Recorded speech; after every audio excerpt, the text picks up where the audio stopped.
Olá pessoal, tudo bem? Estamos aqui começando um podcast realizado para a disciplina de Metodologias Ágeis para o Desenvolvimento de Software do professor Adolfo. Nós aqui somos estudantes de BSI na UTF-PR de Curitiba. Eu me chamo Samuel, eu sou, além de estudante, desenvolvedor back-end em sistemas web. Eu sou o Breno, também sou estudante de BSI pela UTF-PR. Eu trabalho com desenvolvimento de automações de processos e também com engenharia de dados. E nesse podcast nós conversamos com profissionais da área de desenvolvimento de software que usam métodos ágeis em seu dia a dia.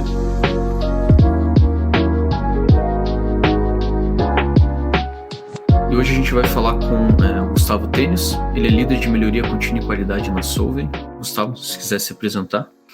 Bom, boa tarde. Como o Breno comentou, eu sou o Gustavo Tênis, eu trabalho na Solvay já há 6 anos, mais ou menos, e hoje tenho essa responsabilidade de liderar a parte de qualidade e melhoria contínua em alguns escopos dentro dos serviços compartilhados da Solvay. Então, a gente fala muito mais da parte administrativo-financeira, com um pouco de TI também. E eu sou de formação, eu sou engenheiro químico. Eu me especializei aí ao longo da carreira em gestão de projetos e de processos. Então, eu tenho MBAs, tenho, enfim, certificações de vários tipos para esse escopo de melhoria contínua, de projetos, gestão de processos também. Recentemente, completei um mestrado sobre desenvolvimento de tecnologia, também um mestrado científico. Acho que é isso. Eu tenho lidado bastante nos últimos anos com parte mais de execução e de consultoria dentro dos processos, montagem de treinamentos, de metodologias e adaptações para a realidade da empresa, né? Então, é isso que eu tenho feito nos últimos anos, mas eu já fiz tudo um pouco na carreira, nesses anos aí de carreira. Uhum. E você lidera uma equipe de software, certo? Uma equipe de desenvolvimento de software. O que vocês fazem lá? Isso, hoje a gente tem uma equipe que a gente chama de, traduzindo do inglês, de equipe de pequenas automações.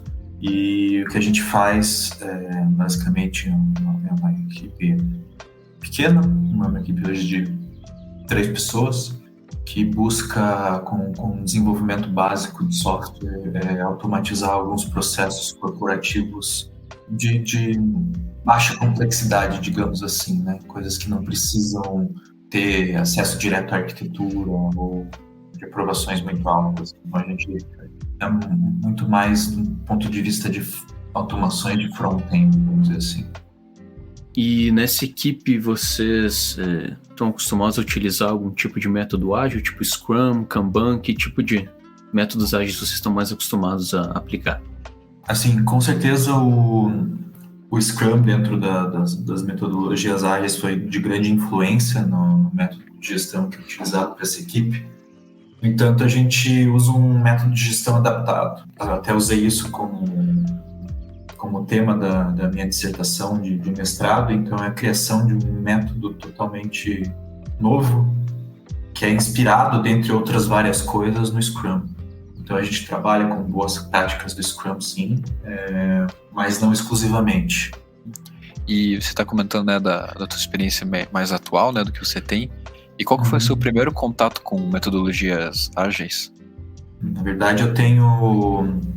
Já de antes, quando eu trabalhava eu era consultor numa consultoria, né? Então, quando eu estava nessa consultoria, a gente tinha implantação de escritório de projetos dentro das atividades que a gente fazia como consultoria. E então, assim, em algumas empresas nós fazíamos a implantação das metodologias ágeis para as empresas começarem a utilizar isso, né? Então, era uma coisa muito de implantação mesmo, inicial, assim. Então, a gente trabalhou bastante com empresas de diferentes tamanhos, com a introdução às metodologias ágeis, sempre, principalmente com o Scrum, na minha experiência, assim. Então, a gente focava muito mais no Scrum. E essa equipe que você lidera hoje, ela é remota ou é presencial? Como é que é o estilo de trabalho? A gente trabalha de forma híbrida, então a gente tem aí dentro da nossa empresa diferentes regras de hibridização do trabalho, então parte da equipe trabalha 3 dias presencial, 2 dias remoto, parte da equipe trabalha 1 dia presencial, 4 remoto, então a gente faz aí uma gestão dessa hibridização, vamos dizer assim, semana a semana. E aí a gente tem os recursos tecnológicos de hoje em dia. Desde a pandemia a gente tem usado bastante as videoconferências, a comunicação organizacional via chat, mais em tempo real. Então não tem sido uma coisa de muita dificuldade de adaptação, assim, na minha opinião.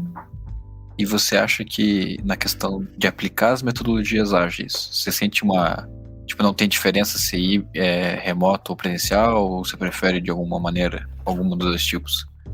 Olha, isso para mim depende muito da maturidade da equipe que se tem, né? Então, eu acho que a gente tem que entender um pouco a necessidade humana, vamos dizer assim, do que melhor se adequa à realidade daquelas pessoas que são da equipe. Assim, falando mais especificamente da gestão mais atual, ela é bem tranquila, assim, eu não vejo muita dificuldade em gerir de forma remota.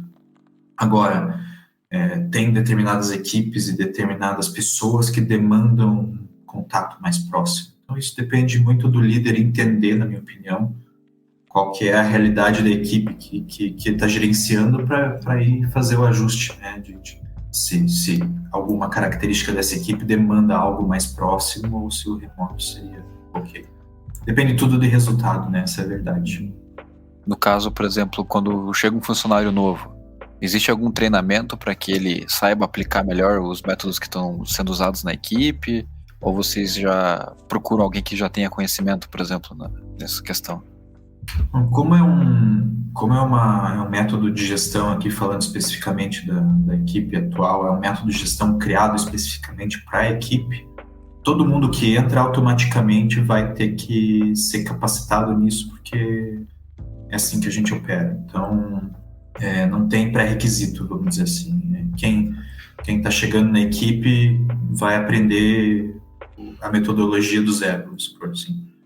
Lógico que uma experiência prévia vai fazer diferença, principalmente quando você está falando aí em uma autogestão da equipe, digamos, né, em relação ao Kanban ou em relação ao próprio Scrum. Lógico que isso facilitaria, mas não tem nenhuma restrição. Como você vê o seu papel como líder nessa equipe? Você tem um papel mais de um chefe padrão, ou você se vê mais sendo um facilitador para a equipe, como você falou, parte mais de autogestão? Como é que funciona a sua parte de liderança, assim? Eu vejo a parte de liderança muito como um direcionamento, né? Então, muitas vezes o que você precisa fazer para direcionar é estabelecer os critérios claros do que é esperado e aí aplicar níveis de controle diretamente proporcionais ao que está ocorrendo. Então, você tem que ter se as coisas estão saindo um pouco do planejado, você tem que estar mais próximo. Se as coisas estão indo já mais automáticas, você também não precisa estar tão envolvido no dia a dia. Então, o desafio da liderança nesse sentido é entender o momento e orientar e direcionar a equipe conforme as prioridades daquele momento. Então, essas prioridades, principalmente numa organização que muda a cada dia, como é a nossa, elas precisam ser discutidas com frequência e reavaliadas com frequência. Muitas vezes isso muda a prioridade de determinados projetos. E aí essa acho que a participação direta da liderança. Quando mudam as prioridades, isso tem que ser claramente comunicado. Quando as dificuldades aparecem, o líder tem que estar lá para saber escalar de forma adequada também, caso necessário. Então, o líder é, como você mesmo disse, Breno, mais um facilitador do que uma pessoa para ficar botando muito controle, vamos falar assim. E você já liderou diversas pessoas aí ao longo do tempo. Você acha que uma equipe de desenvolvimento que usa métodos ágeis? É melhor que seja uma equipe mais heterogênea, onde as pessoas são diferentes, têm diferentes capacidades, ou uma equipe mais homogênea, onde todo mundo tem meio que a mesma personalidade, os mesmos objetivos, a mesma forma de fazer as coisas? O que você acha? Sim. E falando, eu vou dar uma resposta típica de engenheiro, depende. Né? Para mim, depende de múltiplos fatores, né? Se você fala de atividades que são relativamente padrão e de prioridades que são relativamente padrão, a característica da equipe vai ser demandada de uma forma diferente do que se você tem uma flexibilidade gigantesca, né, que você necessita dos projetos. Então, para mim, é lógico que toda a diversidade é sempre bem-vinda, eu sempre priorizo isso nas minhas equipes. A diversidade de forma de pensar, a diversidade de características, até de jeito de trabalhar mesmo. Eu busco sempre variar. Agora, depende para que o projeto é. Nas minhas equipes, eu sempre busco ter pessoas diferentes até de mim mesmo, para me complementar. Mas dependendo do projeto, você tem que atingir um objetivo muito claro, e para atingir esse objetivo muito claro, você precisa ter um número de pessoas com habilidades bastante similares, e se isso for significar que o resultado vai ser atingido de forma mais eficiente, é isso que vai ser feito. E como é que a sua equipe lida com os stakeholders, com os clientes? Eles têm uma comunicação direta com os clientes? Quando dá algum problema, alguma mudança de requisito, essa mudança vem diretamente para você ou vem para os desenvolvedores? Como é que funciona? A gente vai, preferencialmente, eu dou a liberdade para a minha equipe lidar direto com os stakeholders sem precisar da minha intervenção. A via de regra, né? Uhum. Agora, se algum requisito precisa ser alinhado, escalado de uma forma mais contundente, aí eu peço para estar envolvido até para facilitar um pouco a vida da equipe, né? Porque quando a gente chega em algum tipo de impasse ou até alguma decisão que não cabe à equipe em si tomar, aí eu acho importante que a liderança esteja envolvida e que envolva outros, né, stakeholders em potencial para a tomada de decisão.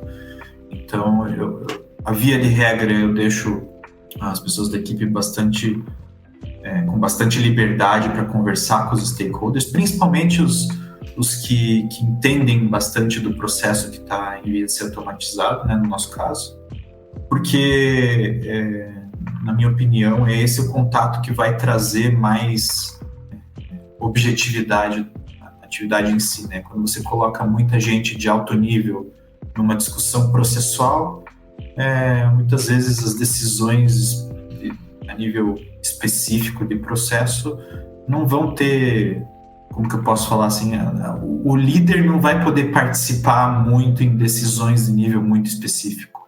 Então é muito mais interessante que a pessoa que faz aquilo no dia a dia esteja diretamente envolvida com a equipe de automação para fazer as decisões mais técnicas, mais operacionais.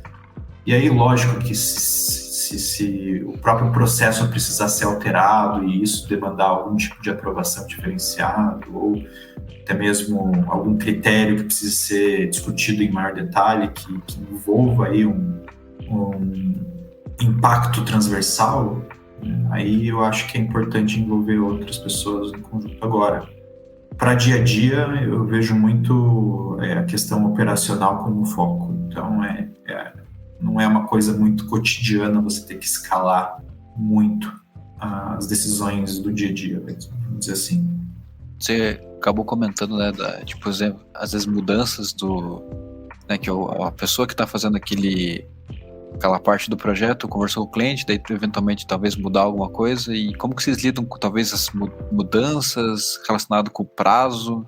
Como que vocês fazem? Bom, a gente...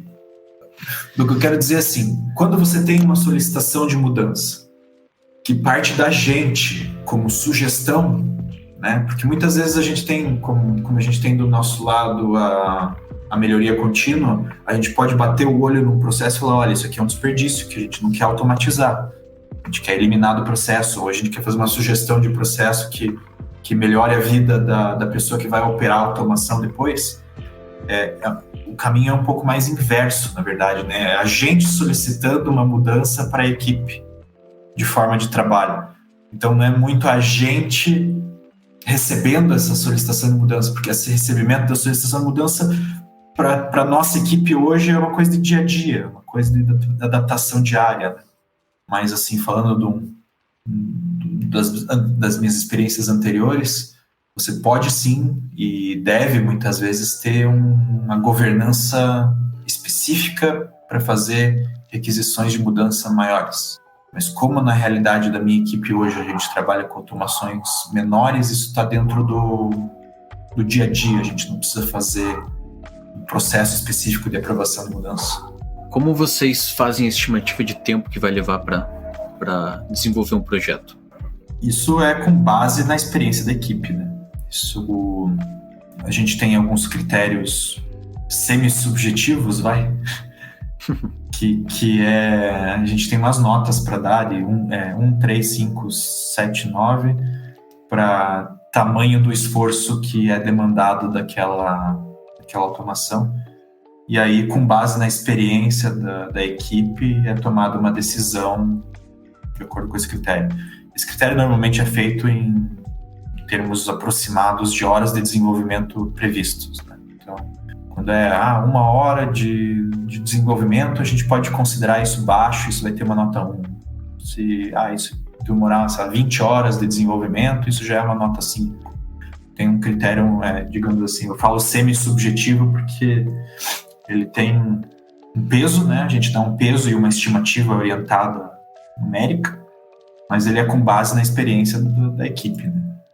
Logicamente, se a gente tivesse uma equipe maior e pudesse colocar múltiplos desenvolvedores numa só solução, a gente tomaria critérios diferentes. Mas como não é o caso, na nossa equipe a gente faz esse critério básico, vamos dizer assim. E você tem bastante contato com o Lean, né? Como é que você vê a ligação do Lean com a melhoria contínua? Para mim, Lean e melhoria contínua são de muitas formas a mesma coisa. Acho que se você pensa em Lean, para mim automaticamente é você pensar em formas de melhorar o seu processo. Então, um critério muito básico do Lean é você avaliar os desperdícios do teu processo. Você tem lá 7, às vezes 8 tipos diferentes de desperdício dentro de um processo, e você fazer uma análise crítica após um mapeamento de processo vai categorizar, você vai conseguir buscar esses desperdícios ser mais certeiro, né, em procurar esses desperdícios. Então, o Lean e a melhoria contínua, eles estão sempre buscando minimizar o desperdício. Pode ter desperdício, enfim, todo erro é um desperdício, né? Todo reprocessamento é um desperdício. Movimentação excessiva é desperdício. Processamento excessivo é desperdício. Então, tem vários níveis de desperdício, vários tipos, essas 7 mais 1 tipos de desperdício que, para mim, estão totalmente relacionados a você continuamente melhorar um processo. Seja, quando você está automatizando, eu sempre falo que você você idealmente não automatiza desperdício, né? Porque se você está colocando lixo no processo, você vai extrair lixo do processo de forma automática só. É a única diferença, né? Significa que você ainda está tendo desperdício. Então, eu acho que é importante você ter essa análise antes de automatizar, muitas vezes, para que você não perca tempo e esforço da equipe de automação para fazer a automatização de desperdício. A própria automatização do desperdício é um desperdício em si. Se você tivesse uma equipe maior hoje em dia, você falou que tem 3 pessoas na equipe, se essa equipe aumentasse, você ainda continuaria usando o modelo que vocês usam, né, hoje em dia, esse modelo adaptado, ou você veria que teria que ser feitas novas adaptações para isso? Olha, eu previ, quando foi montada essa metodologia, que a equipe poderia ter no máximo 6 pessoas para esse método de gestão específico, né?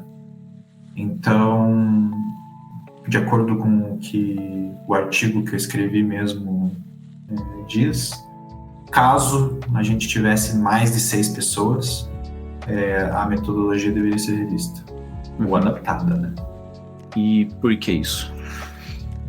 Por causa da dinâmica do dia a dia, principalmente. Porque o foco desse método de gestão, ele é muito pensado em células. Então seria melhor para a gente aumentar o número de equipes do que aumentar o tamanho da equipe.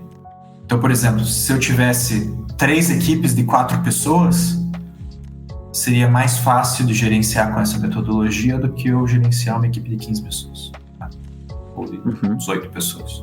Porque é muito orientado à entrega, né? Então, se você está pensando em um sprint lá, dentro do Scrum, um sprint de 15 dias a um mês, é mais fácil de você quebrar suas entregas dentro dessa estrutura de pequenas equipes e distribuir isso entre as equipes do que você, enfim, colocar um monte de gente para atacar o mesmo problema. Beleza. Mas é mais ou menos isso. Bom. Então é o seguinte, quando a gente está aplicando metodologias ágeis ou essa metodologia adaptada que você comentou aí, você acha que é importante a gente forçar os desenvolvedores, as pessoas da equipe a utilizarem, a seguirem o método à risca? Ou você acha que é necessário ter sempre atualizações no método para ele se tornar mais eficiente? Na verdade, eu acho as duas coisas, Breno. A gente não pode estar 100% travado numa metodologia o tempo todo, porque, enfim, o mundo é dinâmico, os projetos são dinâmicos, a estratégia da empresa é dinâmica. Ao mesmo tempo, você não pode ser extremamente flexível também o tempo todo. Então, eu vejo muito, assim, a gente tem que ter ciclos de revisões, até a própria metodologia do Scrum fala isso, você tem que fazer a retrospectiva e o sprint review sempre, que possível. E isso faz bem para você estar colocando essa lupa na melhoria contínua, né? Melhoria contínua é contínua, então você não para de melhorar nunca. Então, nesse sentido, é sempre importante você estar revisando o que você fez, tá olhando as lições aprendidas, e se isso gerar propostas construtivas para a mudança da metodologia, elas são muito bem-vindas. O que não significa que a gente deveria ser totalmente solto também, porque senão você perde a disciplina, né? Então, isso tem que fazer, tem que fazer a revisão, mas nem todas as coisas que você vai revisar vão gerar mudanças para a metodologia, né? Às vezes é uma coisa mais superficial. Mas daí, então, no geral, métodos ágeis, você acha que vale a pena, não vale, é bom ou não? Eu acho que principalmente quando a gente está lidando com a mudança de requisitos dos clientes em tempo real, a metodologia ágil é o que eu conheço de melhor, assim. Eu acho que ela é feita para você colocar a satisfação dos clientes em primeiro lugar de forma direta. Então, assim, você está sempre pensando... Eu sempre faço analogia, quando eu estou dando meus cursos aqui na empresa, eu sempre falo da analogia do meio de transporte. Se você for entregar o teu o cliente te pediu uma forma de se transportar do ponto A para o ponto B. Se você for pensar numa metodologia que a gente chama de waterfall, né, que é o tradicional de projetos, você começaria, enfim, talvez construindo aí as rodas do carro, depois você construiria o chassi, depois você colocaria as portas, depois você colocaria a capota, até no final você entregar um carro para o cara, né? E aí lá no final, quando você entrega para o teu cliente o carro, é que ele estaria satisfeito. O Scrum, as metodologias ágeis mudam um pouco essa visão, né? Então, se o cara está te pedindo um meio de transporte para chegar do A para o B, você pode começar entregando um skate para o cara. Ele vai estar satisfeito de acordo com o que foi o que ele pediu. Mas ele pode, sei lá, falar, não, mas é que o skate não tem segurança, eu preciso segurar em algum lugar. Daí você entrega um patinete. Mas o patinete exige muito esforço físico. Então eu vou colocar vou fazer uma moto, motorizada. E assim você está sempre obedecendo a orientação do cliente que te diz que quer fazer o meio de transporte. Enquanto você está lá pensando no chassi e o carro não anda, você já está com um patinete entregue e o cara já pode andar, mesmo que aquilo não seja o produto final. Então, dentro dessa analogia, eu vejo que as metodologias ágeis para desenvolvimento de software são muito adequadas, porque às vezes o cliente não sabe o que ele quer exatamente, né? Então, a gente trabalha muito com essa orientação à necessidade do cliente. Logicamente, existem projetos dentro do universo de TI, por exemplo, uma implantação de um sistema novo, que não fazem sentido serem feitos de forma metodologia ágil, né? São melhores implementados pensando em um aspecto mais tradicional. Mas coisas que têm essa mudança de expectativa do cliente, essa orientação à satisfação, elas normalmente se adaptam melhor, na minha opinião, às metodologias ágeis. Você acha que quanto maior a equipe, mais você precisa determinar limites e fazer uma coisa mais certinha, mais by the books, assim? E quanto menor a equipe, talvez tenha mais liberdade para achar novos métodos e tal? Olha, acho que não, Breno. Eu acho que você tem que pensar muito, assim, para mim, quando você começa a complexificar um pouco a governança, ou seja, o organograma, você... Como tudo tem prós e contras, mas eu acho que se você coloca muita gente numa equipe, você acaba por precisar de mais framework, mais controle. Uhum. Não por causa das pessoas em si, mas a comunicação tende a ficar dificultada quanto mais pessoas você coloca, né? Mais difícil você trocar, principalmente remotamente, sim. Se não tem uma ferramenta de comunicação muito bem estabelecida, quanto mais gente você mete no meio, mais difícil vai ser ter alinhamento.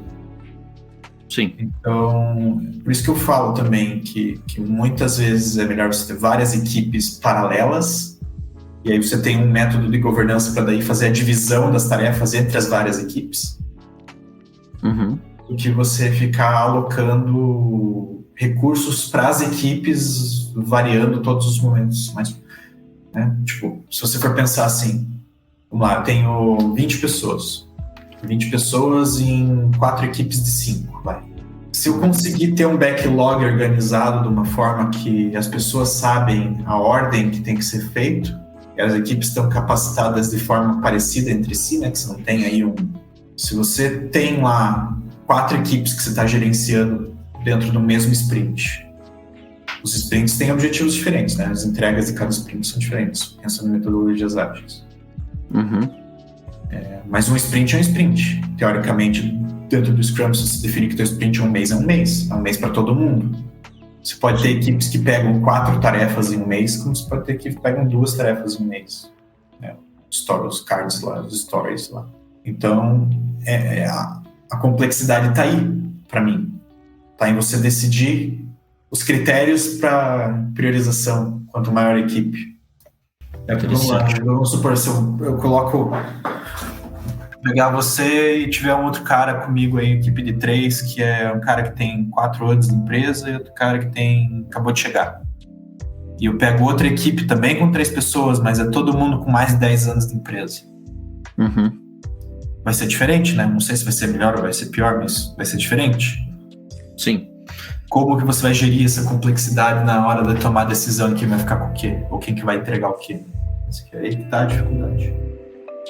Então, era isso. Obrigado, Gustavo. A gente vai ficando por aqui.